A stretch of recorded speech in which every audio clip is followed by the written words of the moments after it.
धाबा धरून बसावं. त्या दिशेला तू बस.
कर पाहू.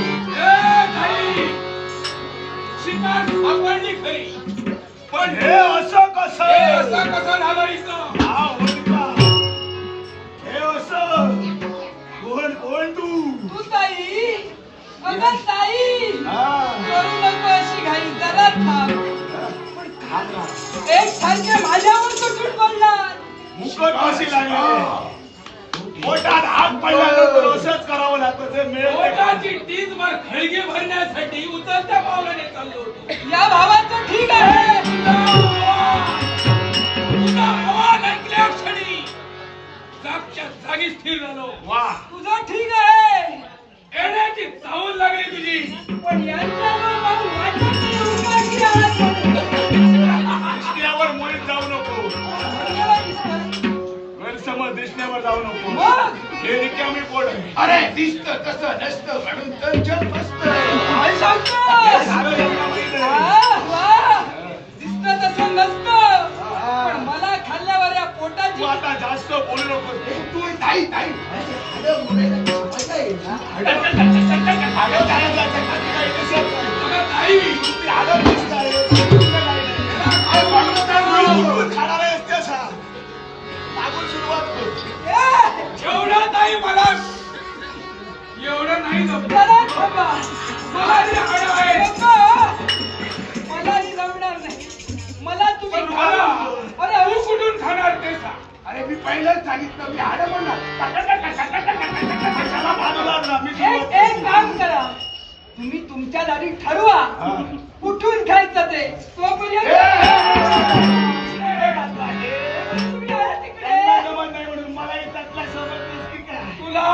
तुझा विश्वास नाही. काय विश्वास नाही. माझ्यावर विश्वास हा. नाही? मी एवढा तुम्हाला ओढून ओढून सांगतो आणि माझ्यावर तुमचा विश्वास नाही.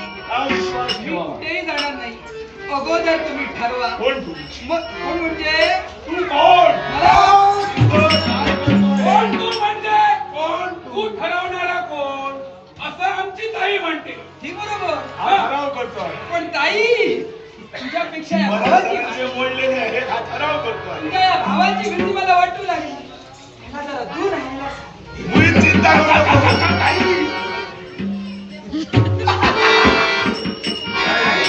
बघितलं? हे नाविन्य. सुरुवात तिथून करणार. एकाची खेळायला बरं. जरा थांब. बाजूला काय खा. चाललंय काय तुझ्या भावाचं? अरे जरा थांब पण बाजूला खा. ए दादा, तू त्याला बाजूला हो. याचं काही कमी पाहत. हा पहा. त्याला प्रथम अरे काय पाहतो? जरा थांब. खाणार, खाणार, कुणाला खाणार? जरा थांब. मी बोलणार तरी कुणाला? तुम्ही आहात कुणाला बोलू नको. ठीक इथं आहे. आयता सापडलाय. रिकाम्या जागा राहिल्या तरी चालतील पण खाणार. रंगाच्या ठिकाणी सुरुवात म्हणून मला मला काही करा. साध्य नाही. सुरुवात म्हणून तुलाच खा.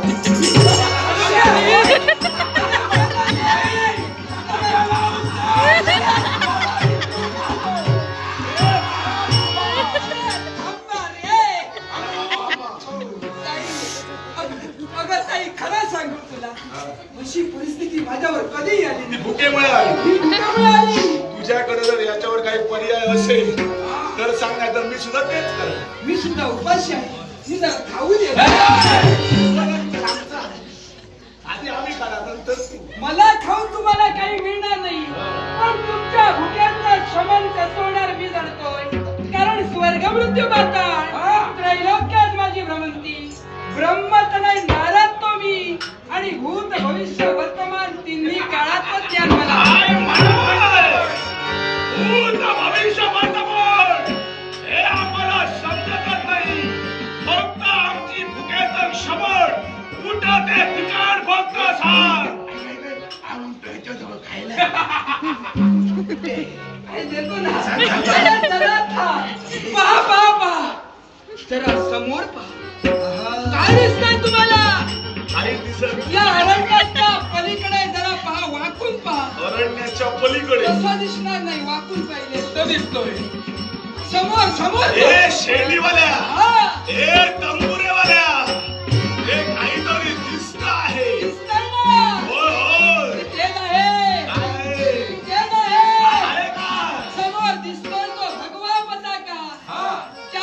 ठिकाणी आहे ते मालवले त्या राज्याच्या ठाई ज्याप्रमाणे नव्हे तुमच्याप्रमाणे लठ लठ लठ माणसं तिथं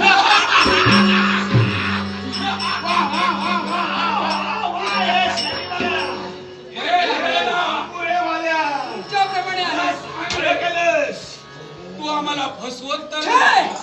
मी जर फसविलं हा. मी इथेच तुम्हाला भेटेल कुठेही जाण्याची गरज नाही आम्हाला विश्वास वाटत नाही माझ्यावर विश्वास आणि ठेवा. जर का पुनश्च ही जर गोष्ट खोटी ठरली छे!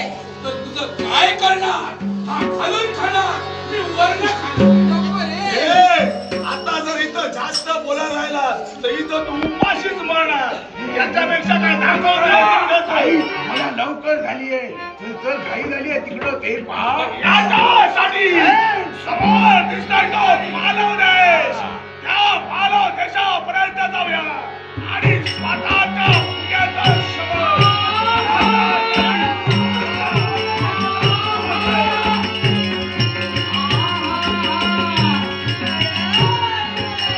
काय ग कर्कटे मला काय वाटलं मी तुम्हाला ओळखलं नाही तुम्ही कोण आहात याची जाणीव मला झाली समोर दिसतोय तो मालव देश या राज्याच्या ठाई तुम्हाला पाठविलं कारण नवनाट्याची निमित्त मला करायचं आहे नाट्यरसिको नाट्यप्रेमी दीपक पेडणेकर या नवनाट्यास मी आरंभ केलाय पण या नवनाट्याच्या रंभी तुझा गोड नाम सदोदित माझ्या मुखात राहते देवा तुझा गोड नामस्मरण करता करता अति ओम नमो नारायणाच्या लहरी माझ्या मनाच्या ठिकाणी वाहू लागल्या ओम नमो नारायण हा स्वर अति माझ्या मनाच्या ठाई वाहू लागला माझ्या मनाच्या ठाई वाहू लागला